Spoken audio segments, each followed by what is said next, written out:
Pinaalis sa Baclaran ang mga sasakyang iligal na nakaparada, mga kung saan-saan lang nagte-terminal at iba pang nakabalandra sa kalsada. At mula sa Baclaran may unang balita live, si Bernadette Reyes. Bernadette. Ivan, para sa mga pamilyar dito sa Baclaran na kilalang magulo at siksikan na lugar, kakaiba na ang sasalubong dahil sa mas pinalawak na kalsada at wala na rin mga illegal vendors sa kalsada. Hindi pinatawag ng MMDA Anti-Illegal Parking Sidewalk Clearing Operations Group ang mga sasakyan na nag-i-illegal terminal dito sa Baclaran. May 40 tow trucks ang nakadispatch para hilahin ang mga sasakyan na makikita nag-i-illegal terminal o illegal parking dito sa lugar.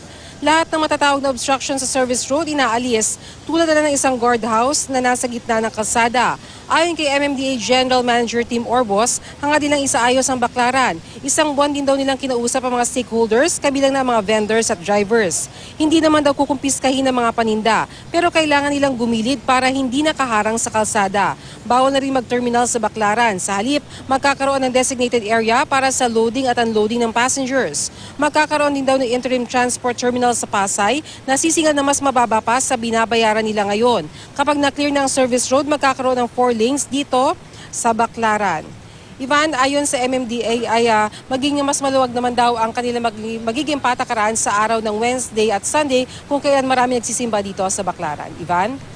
Maraming salamat, Bernadette Reyes.